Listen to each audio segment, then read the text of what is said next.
Now, the Korean region is heated with military issues after yesterday's inaugural meeting of the NCG in Seoul. And for more details on the meeting, we're now live with our South Korea contributor, Seong Kim. Hey, Sean, please proceed with your report. Hi, so the establishment of NCG, or Nuclear Consultative Group, was first announced in April as part of the Washington Declaration signed by Korea and the US during Yoon's bilateral meeting with Biden. The group plans to strengthen extended deterrence against North Korea's nuclear threats, and its inaugural meeting took place yesterday, as you said, on the 18th of July in Seoul, South Korea, at the presidential office in Yongsan. White House Indo-Pacific National Security Coordinator Kurt Campbell led a 30-person delegation, including nuclear experts, to engage with his South Korean counterpart, Principal Deputy National Security Advisor Kim Tae-ho.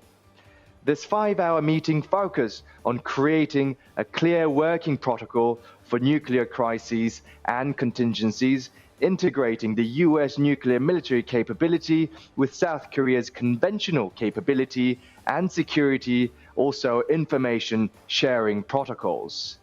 As the NCG's inaugural meeting took place, a US nuclear submarine, USS Kentucky, arrived yesterday at the port city of Busan.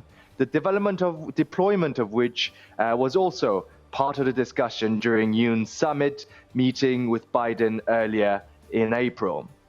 South Korean military explained that the submarine can carry 20 Trident II ballistic missiles, boasting a range of some 12,000 kilometers.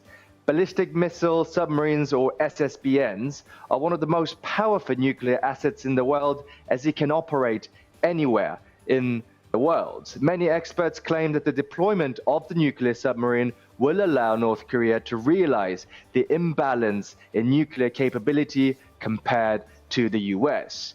This is the first deployment of US nuclear submarines since early 1980s. Now, what does this mean for regional security?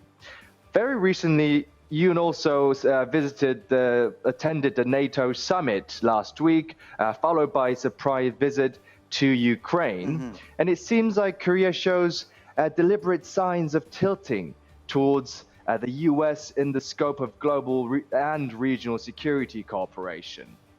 We also have seen some of the missiles that North Korea has launched. As you mentioned, North Korea launched 2 short-range ballistic missiles, SRBMs, this morning, 19th this morning, in protest of the arrival of the USS Kentucky, less than 12 hours after its arrival at the ports of Busan. This followed the launch of an intercontinental ballistic missile a week ago on Wednesday, the 12th. It was particularly an eventful couple of days, as yesterday as well, US soldier Private Travis King deserted to North Korea by running across the border whilst on a tour of the joint security area.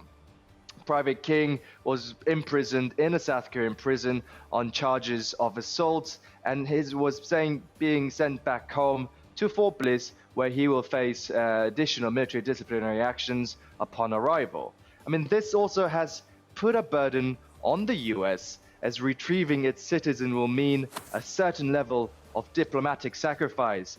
Quite an awkward timing as US-Korea military alliance starts to exhibit renewed solidarity and strength.